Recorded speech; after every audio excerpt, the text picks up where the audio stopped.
नमस्कार मित्रांनो, तू रे माझा मित्र मालिकेच्या आजच्या भागामध्ये आता रात्र झालेली असते आणि अर्णव ईश्वरी बेडरूममध्ये झोपण्यासाठी आलेले असतात. त्याच वेळेला आता अर्णव खाली चादर घालत असतो झोपण्यासाठी. मग ईश्वरी त्याला म्हणते की हे काय सर, तुम्ही इथे खाली का चादर घालताय? म्हणजे माझं अंथरूण माझं माझं मी घालेन ना, उगीच तुम्ही कशाला? तेव्हा मग लगेच अर्णव म्हणतो की नाही, हे जे काही घालतोय ते मी माझ्यासाठी घालतोय.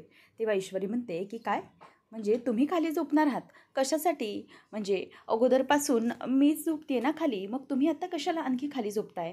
त्यावेळेला मग अर्णव म्हणतो की मिस इंदोर, आता सगळं काही चेंज झालं आहे. म्हणजे आता मी खाली झोपणार आहे आणि तू बेडवर झोपायचं आहे, समजलं? जा बेडवर झोप. तेव्हा ईश्वरी म्हणते की नाही सर, उगीचच तुम्ही कशाला हे सगळं करताय? मी तुम्हाला सांगितलं ना, मला आदत आहे खाली झोपण्याची, त्यामुळे तुम्ही खाली झोपू नका, मी झोपते. तेव्हा मग अर्णव म्हणतो की अरे मी सिंदूर, हे काय, एकदा तुला सांगितलेलं कळत नाही का?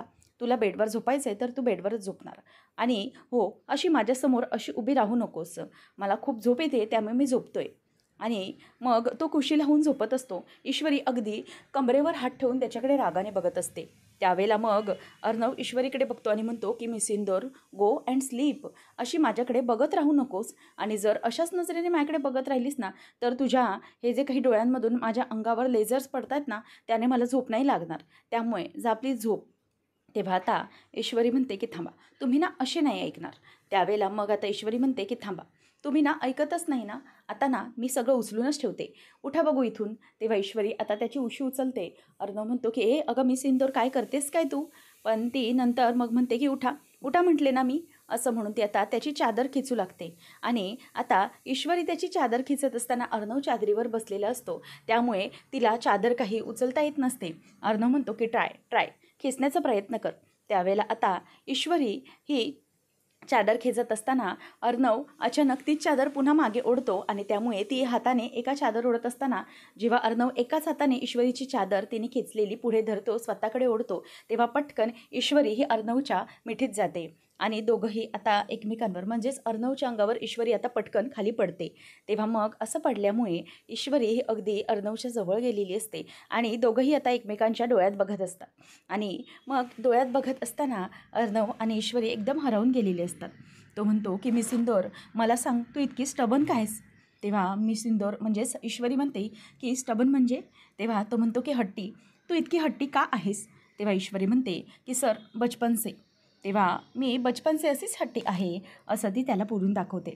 मग अर्णव तिला म्हणतो की मिस इंदोर, मग आता, तेव्हा लगेच अर्णवला ती बोलते की काय करायचं आहे ते बघा मग तुम्ही, मी काय करते ते. तेव्हा मग तो म्हणतो की मला काही करायचंच नाही आहे, मी सिंदूर करावं तर तुला लागणार आहे. तेव्हा ईश्वरी त्याच्याकडे बघते आणि म्हणते की काय काय करावं लागणार आहे? तेव्हा मग अर्णव म्हणतो की मिस इंदोर, जे काही करायचं आहे ना, ते तुलाच करावं लागणार आहे. म्हणजे जर अशी तू आत्ता माझ्या डोळ्यात अशीच बघत राहिलीस ना, तर काय होईल माहिती आहे का? तू माझ्या प्रेमात पडशील आणि मग अचानकच तू माझा नवरा म्हणून स्वीकार करायला लागशील बरं का. म्हणूनच म्हटलं, अशीच जर माझ्याकडे बघत राहिलीस ना, तर आता माझ्या प्रेमातच पडशील तू, असं पटकन तो तिला बोलून दाखवतो. त्यामुळे ईश्वरी म्हणते की नाही, असं काहीच नाही आहे, असं म्हणून पटकन ती त्याच्या अंगावरून उठते आणि म्हणते की म्हणजे अर्णव सर, इसकी कोई ज़रूरत नाही आहे, एक काम करा, तुम्ही पण आता बेडवर झोपा. असं म्हटल्यावर अर्णव खुश होतो आणि म्हणतो की काय, मी पण बेडवर झोपायचं आहे? म्हणजे मी सिंदर, तू आपलं नवरा बायकोचं नातं मान्य केलंस तर?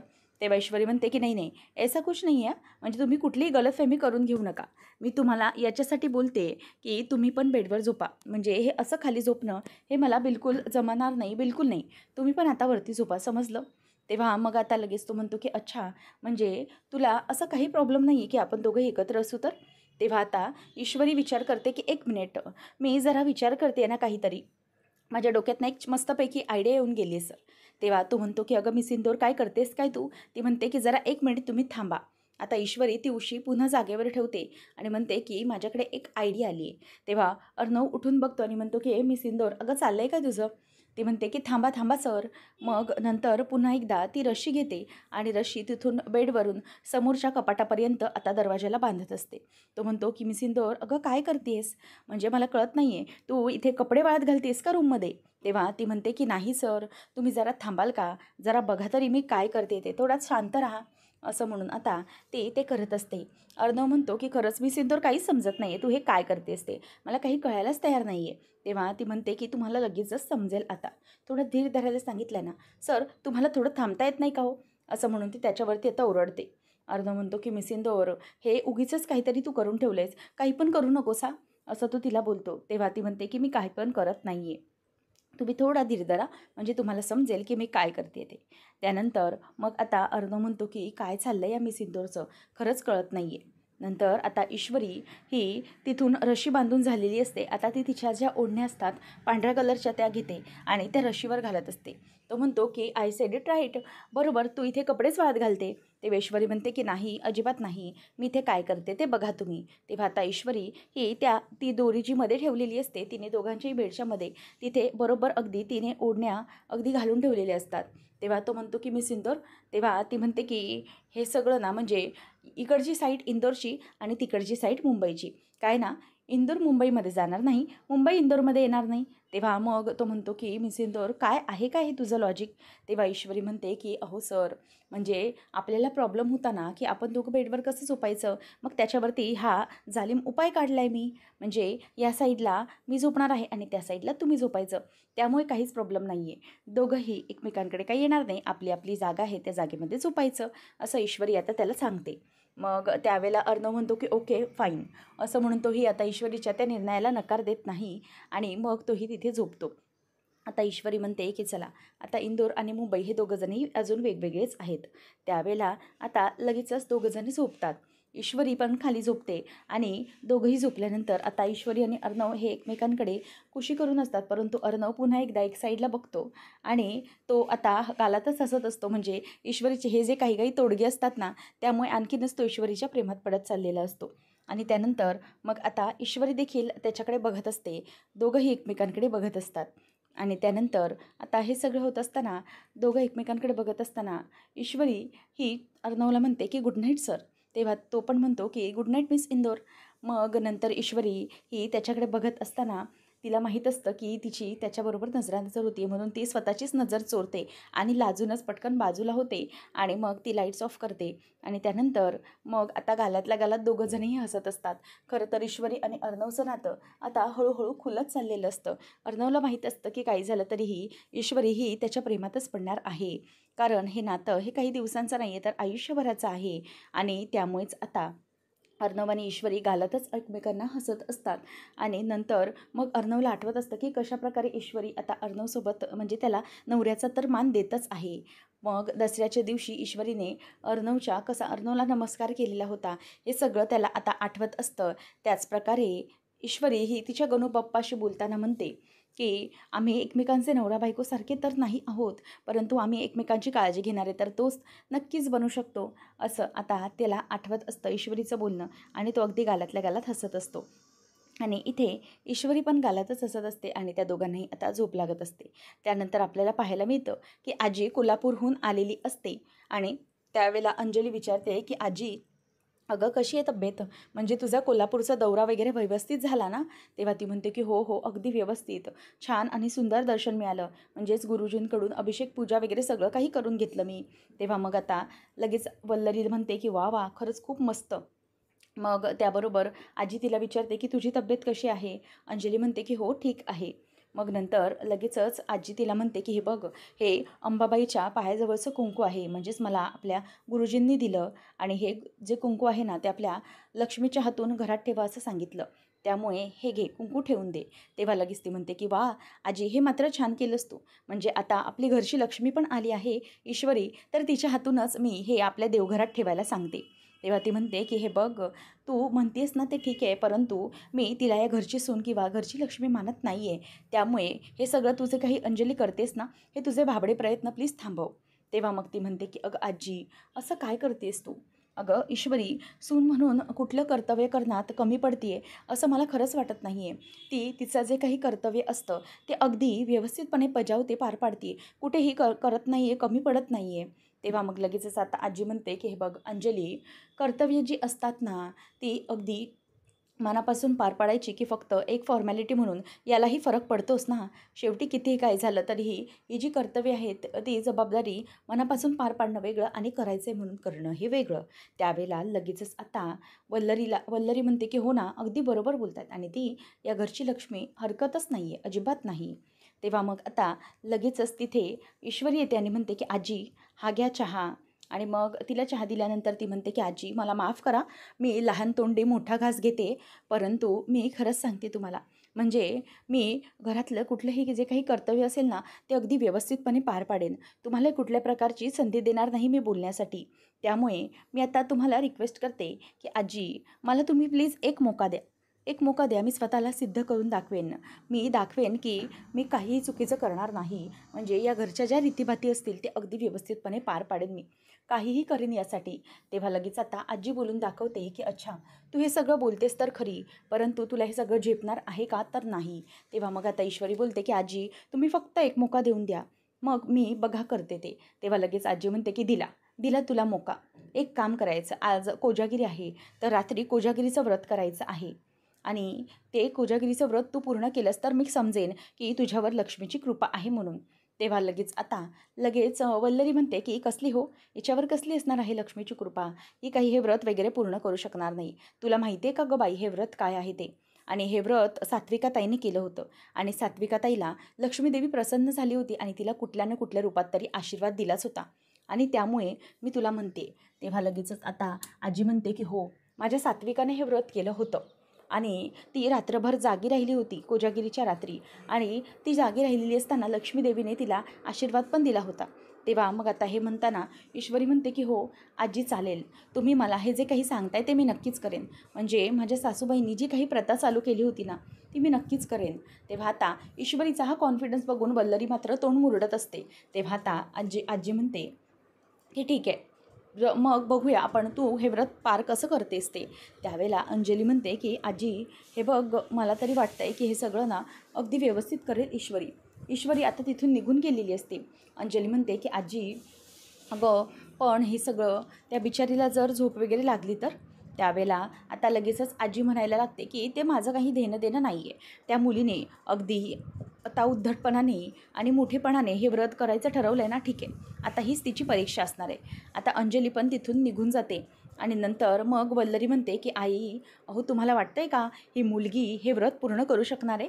सात्विकाताईंवर देवीचा आशीर्वाद होता कायम, म्हणूनच ते व्रत पूर्ण करू शकल्या. या मुलीच्या अंगात तसं काहीच नाही हो, मग ही पूर्णच करू शकत नाही. मला माहिती आहे, जर या मुलीच्या जागी वल्लरी आपली लावण्य घरात सून म्हणून आली असती ना, तर तिला नक्कीच लक्ष्मीदेवीनं आशीर्वाद दिला असता, तिच्यावर लक्ष्मीची कृपा राहिलीच असती. मला तर असंच वाटतं आहे.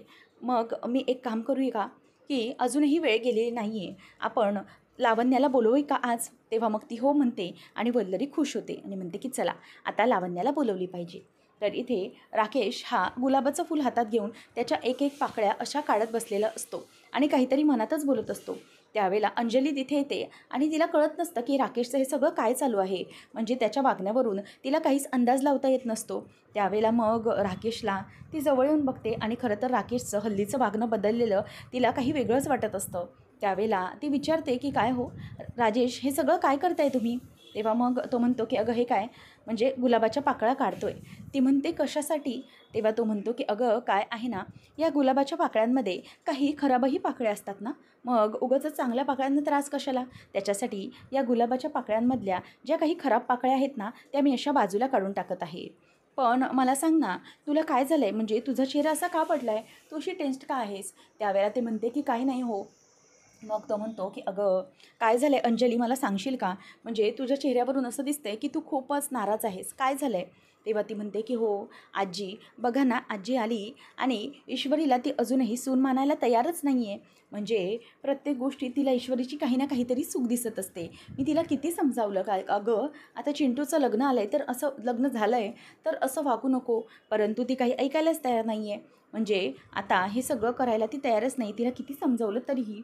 तेव्हा मग लगेच राजेश म्हणतो की हे बघ अंजली, मी तुला एक गोष्ट समजावतो, तसं आजींचंही काही चुकत नाही आहे. तेव्हा मग ती म्हणते की हो काय बोलताय तुम्ही हे, म्हणजे ईश्वरी खरंच खूप चांगली आहे. तेव्हा तो म्हणतो की हो असेल ईश्वरी चांगली, परंतु काय आहे ना, आजींचं वय झालेलं आहे इतकं, मग त्यांना चांगल्या आणि वाईटाचा अनुभव आहेच की. त्यामुळे त्यांना अशी काहीतरी एखादी गोष्ट ईश्वरीमध्ये खटकली असेल आणि म्हणूनच त्या तुला तसं बोलून दाखवत आहेत. त्यावेळेला मग ती म्हणते की नाही, मला तरी वाटत नाही आहे की त्यांना कुठली तरी गोष्ट खटकली आहे, बाकी कुठलीही कारण नाही. आणि या ईश्वरी खरंच खूप चांगली मुलगी आहे आणि माझी मैत्रीण आहे ती, त्यामुळे मी तिला अगदी चांगल्या पद्धतीने ओळखते. उगीचच आजीने काहीतरी मनात धरून ठेवलं आहे तिच्याविषयी आणि उगीच गैरसमज करून घेतलेत तिने. तेव्हा लगेच आता राजेश म्हणतो की हे बघ, म्हणजे आपल्याला ना कधी कधी दिसतं ते नसतं. आपल्या ही माणसं काही असतात ना, ती अशीच असतात. ती अचानक आपल्या घरात येतात, आपल्या मनात घर करतात आणि कधी एकदा या घराचा ताबा मिळवतात ना, ते कधी कोणाला सांगून कळणार नाही. म्हणजे समोरचा बोलतो एक आणि त्याच्या मनात वेगळंच असतं. असं काहीतरी मला ईश्वरीच्या बाबतीत वाटतं. तेव्हा मग लगेच ती म्हणते की नाही हो, मला ना अजिबात असं काही वाटत नाही. आणि आजीच्या मनातलं कारण म्हणाल तर फक्त पत्रिकाच आहे, बाकी दुसरं काही नाही आहे. म्हणजे ईश्वरी आणि अर्णवशी पत्रिका जुळली नाही ना, त्यामुळे आजीने हे सगळं उगीचच नसत्या गोष्टी मनात ठरल्यात, बस बाकी काही नाही. तेव्हा मग तो म्हणतो की हो, म्हणजे असेल तेही कारण, परंतु कसं आहे ना, ईश्वरी ही असेल चांगली मुलगी, परंतु कधी कधी असतात अशा गोष्टी ज्या आपल्या समजण्याच्या पलीकडे असतात. आपल्याला असं वाटत असतं की ती व्यक्ती खरंच खूप चांगली आहे, परंतु तसं काही अंशी नसतं. थोड्याफार प्रमाणात त्यामध्ये बदल होत असतात. त्यामुळे एखादी व्यक्ती ही पुढे जाऊन कशी वागेल ना, हे आपल्याला काहीही सांगता यायचं नाही. मग आपल्या हातात काय असतं, आपण एकच करायचं असतं अंजली, त्यावेळेला कुठली व्यक्ती ही तिचे रंग कसे दाखवेल हे सांगता येत नाही. त्यामुळे आपण काय करायचं, नेहमीच अलर्ट राहायचं आणि नेहमीच सावध राहायचं आणि वाईटातून वाईट या सगळ्यातून काय होऊ शकतो ना, याचा विचार करायचं आणि मग त्याप्रमाणे आपण स्वतःला फक्त बदलत राहायचं असतं, बस बाकी काही नाही. यातून जर काही वाईट घडेल तर त्या गोष्टीचा विचार करायचा आणि त्यासाठी आपण नेहमीच तयार राहायचं, असं खरं तर तो तिला समजवत असतो. मग तो म्हणतो तिला की येत आहे ना लक्षात काय बोलतोय मी. तेव्हा मग ती म्हणते की नाही, मला काहीच कळत नाही आहे, असं म्हणून ती वैतागून तिथून निघून जाते. त्यावेळेला मग राकेश मनातच म्हणतो की खरंच बावळट आहे बायको माझी. खरंच म्हणजे काय आहे ना, ईश्वरीच्या बाबतीत कटुता निर्माण करायला सुरुवात तर केली आहे मी आणि कधी ना कधीतरी हिला ईश्वरीच्या विरोधात उभं केलंच पाहिजे आणि माझ्यासाठी ते चांगलं असेल, असं तो विचार करतो. तर आता अर्णव काम करत असताना ईश्वरी त्याच्यासाठी कॉफी घेऊन येते आणि म्हणते की हे घ्या सर तुमची कॉफी. तेव्हा मग तो म्हणतो की ठीक आहे दे. आता अर्णव कॉफी प्यायला सुरुवात करतो. ईश्वरी म्हणते की सर आता ना तुमचा हा दिवस सकाळपासून दुसरा कॉफीचा मग घ्या आणि म्हणूनच मी तुम्हाला आता पण पुन्हा कॉफी देणार नाही आहे बनवून. तेव्हा तो म्हणतो की इट्स ओके, मी सिंदूर जर तुला बनवायची नसेल तर मी अनिता ताईला सांगेल, ती देईल बनवून. तेव्हा ती म्हणते की सर अहो मला बनवायला लागते कॉफी म्हणून म्हणत नाही आहे काही मी. अहो किती कॉफी पिता, इतकी कॉफी पिणं ही सेहतसाठी चांगली नाही आहे. तेव्हा तो म्हणतो की तुला कोण बोललं मी सिंदूर की कॉफी पिणं सेहतसाठी चांगली नाही म्हणून, चांगलं हेल्थसाठी ते.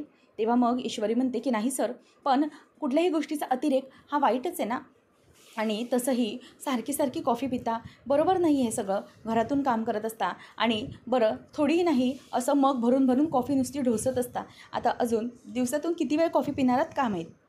मी सिंदूर, मी माझं काम करतो इथे, मला काम करताना कॉफी लागते आणि म्हणूनच मी कॉफी पितो आहे. तेव्हा मग आता ईश्वरीला तो म्हणतो की खरंच म्हणजे तुला काही प्रॉब्लेम आहे मला कळतच नाही. ती म्हणते की अहो सर तब्येतीची काळजी वाटते म्हणून म्हणाले, बाकी काही नाही. आणि काय हो तुम्ही आजकाल ऑफिसमध्ये जातच नाही, म्हणजे ऑफिसमध्ये जाणंच बंद करून टाकलं आहे. एखादा कसा एम्प्लॉई असतो बेरोजगार, तो कसा घरातच बसून काम करतो काहीतरी, तशा प्रकारे करताय तुम्ही हे सगळं. म्हणजे घरात बसून नुसती कॉफी पिताय आणि घरातूनच काम करताय. तुम्हाला ऑफिसला जायचं आहे की नाही. तेव्हा मग तो म्हणतो की मिस इंदोर, म्हणजे काय गरज आहे ना मला ऑफिसला जाण्याची. तेव्हा मग लगेचच तो म्हणतो की मिस इंदोर, खरं तर तुला त्यामागचं कारण माहीत आहे की मी ऑफिसला का जात नाही आहे ते. तेव्हा आता ईश्वरी जरा 2 मिनिट गप्पच होते, कारण तिला कळतं की राकेशमुळे हे सगळं करत आहेत. मग नंतर अर्णव म्हणतो की मिस इंदोर अगं खरं तर मला ऑफिसला जाण्याची तशी गरजच नाही आहे. ईश्वरी म्हणते की का, काय झालं आता, काम बंद आहे की काय. तेव्हा मग तो म्हणतो की नाही मिस इंदोर अगं काम बंद नाही आहे, पण इथे तू घरात मला ऑफिसचा फील देतेस का, म्हणजे नुसती मला सर सर असा आवाज देत असतेस. मग काय इथे ऑफिसमध्ये काम असल्यासारखं काम आहे, वातावरण आहे आणि तुम्हाला सरही म्हणतेस. त्यामुळे मग तेव्हा मग आता लगेचच ईश्वरी विचार करते की म्हणजे अर्णव सरांना असं हवं आहे का की मी त्यांना सर म्हणू नये म्हणून. तर मग आता ईश्वरी म्हणते की मग मग तुम्हाला नेमकं काय करायचं आहे. तेव्हा अर्णव म्हणतो की तू अशी सर म्हणत बसलीस ना की आपल्यामध्ये खूप असं डिस्टन्स असल्यासारखं वाटतं. तेव्हा ईश्वरी म्हणते की कदाचित अर्णव सरांना मी असं सर म्हणालेलंच हवं आहे आणि आमच्यामधलं अंतर हे असंच राहावं असंच त्यांना वाटतंय, असा गैरसमज ईश्वरीला होत असतो. आणि म्हणूनच ती अर्णवकडे बघत आता म्हणते की ठीक आहे, तुम्हाला जर हवं असेल की असंच डिस्टन्स तर ठीक आहे, मग मी तुम्हाला सरच आवाज देत जाईन, असं ईश्वरी त्याला बोलून दाखवते. तेव्हा मग लगेचच अर्णव म्हणतो की मिस इंदोर आता काय. तेव्हा ईश्वरी म्हणते की तुम्हाला माहिती आहे का, आजी आली आहे आणि आजीने ना मला एक गोष्ट करायला सांगितली, म्हणजे ना तिने मला कोजागिरीचं व्रत करायला सांगितले. तेव्हा तो म्हणतो की ओके फाईन, मग आता यामध्ये मी काही करायचं आहे का, म्हणजे आपलं लग्न झाल्यापासून ज्या काही गोष्टी होत आहेत ना त्या आपण दोघं मिळून करतो आहे, कुठलीही पूजा अर्चा वगैरे, म्हणून म्हटलं की एकत्र काही करायचं आहे. तेव्हा ईश्वरी म्हणते की नाही, यावेळेला तुमची काहीच गरज नाही आहे, यावेळेला फक्त एकटी हे व्रत करणार आहे. तेव्हा तो म्हणतो की फाईन, मग तो त्याच्या कामाला लागत असतो. तोवरच ईश्वरी म्हणते की अर्णव सर आता ना मला काय करायचं आहे, हे कोजागिरीचं व्रत करायचं आहे, म्हणजे तुमच्या आईने हे व्रत केलं होतं म्हणे आणि त्यामुळे मग मला रात्रभर जागं राहायचं आहे. तो म्हणतो की वॉट मिस इंदोर, तू रात्रभर जागं राहणार आहेस आणि काय करणार आहेस. तेव्हा मग ती म्हणते की काय नाही, म्हणजे असं म्हणतात की लक्ष्मीदेवी त्यावेळेला आशीर्वाद देते म्हणून. तेव्हा अर्णव बघतच राहतो आणि म्हणतो की मिस इंदोर तू मॅड आहेस की काय, अगं रात्रभर तू अशीच राहणार आहे आणि जर तुला झोप लागली तर, आणि मग त्यावेळेला झोप लागली तर मग पुन्हा आजी तुला ओरडणार आणि आजी तुझ्यावर चिडणार, तुला बोलणार, मग तू पुन्हा रडणार आणि तेच कशाला हवं आहे ते सगळं आणि काय गरज होती ते सगळं करण्याची. त्यावेळेला मग आता लगेचच ईश्वरी म्हणते की हो असं काही होणार नाही आहे, मी ना माझं व्रत अगदी व्यवस्थितपणे पूर्ण करणार आहे. त्यावेळेला मग आता लगेचच ईश्वरीला अर्णव म्हणतो की माहिती आहे मला, तू स्वतः हे सगळं केलं असशील, आजीला शानपणा करून बोलली असशील की आजी मी हे व्रत करते, ओके चालेल मी हे करते सगळं, हो असं बोलून तू आजीला बोलून दाखवलं असशील, हो की नाही, पुढे तूच केलं असशील. तेव्हा मग ईश्वरी म्हणते की नाही तसं काही नाही आहे, मला आजीने एक संधी दिली आहे स्वतःला सिद्ध करण्याची आणि म्हणूनच मी हे सगळं करणार आहे. तेव्हा मग तो म्हणतो की ओके ठीक आहे मिस इंदोर, म्हणजे तुला असं वाटत असेल की तुला जागा ठेवण्यासाठी मी काही तुझ्याशी गाण्याच्या भेंड्या वगैरे खेळणार आहे, तर ते असं अजिबात होणार नाही आहे. मी मस्तपैकी झोपणार आहे आणि तुला जागा ठेवण्याची जबाबदारी ह्या तुझ्या गणूबाप्पाची, माझी नाही, त्यामुळे मी माझं काम करत राहणार आहे. तेव्हा मग ईश्वरी म्हणते की कोई जरूरत नाही आहे, काहीच गरज नाही आहे तुम्हाला हे सगळं करण्याची, मी माझं बघेन, म्हणजे हे व्रत मी करण्याचं ठरवलं ना तर मग मी करेन आणि राहीन जागी. तेव्हा तो म्हणतो की राहा मग, मी कुठे काय बोललो आहे तुला. तेव्हा ईश्वरी म्हणते की हो राहणारच आहे मी जागी. अशा प्रकारे आता पुन्हा दोघांचे वाद होतात आणि नंतर अर्णव पुन्हा एकदा स्वतःच्या कामाला लागतो. ईश्वरी आता तिथून निघूनच जाते आणि म्हणते की घ्या प्या तुमची कॉफी. तेव्हा अर्णव म्हणतो की हो चालेल. ईश्वरी म्हणते की कॉफी थंड झाली आहे ती तुमची, मी काही परत आता तुम्हाला गरम करून देणार नाही आहे. तेव्हा अर्णव म्हणतो की मी तुला मागितली आहे का, मी थंड कॉफी पण पिऊ शकतो. मग ईश्वरी तिथून आता परत निघूनच जाते आणि पुढच्या भागात आपण पाहणार आहोत की लावण्याला ईश्वरी म्हणत असते की ही जी काही कोजागिरीची प्रथा आहे ती माझ्या सासूने चालू केली होती आणि ती प्रथा मी पुढे ठेवणारच आहे. त्यावेळेला आता लावण्य म्हणत असते की कितीही काही झालं तरीही तुझं जे हे व्रत आहे ते पूर्ण होणारच नाही आहे. ईश्वरी म्हणते की काही झालं तरीही हे व्रत मी पूर्ण करणारच आहे, कारण मला आजीनेही एक संधी दिलेली आहे, असं ती तिला बोलून दाखवते आणि म्हणते की तुम्ही कितीही कोशिश केली ना तरीही मी माझ्या या व्रतामुळे आजीनं नक्की जिंकून घेणार. ईश्वरीचा असा विश्वास असतो आणि लावण्या तिच्याकडे अगदी रागाने बघत असते.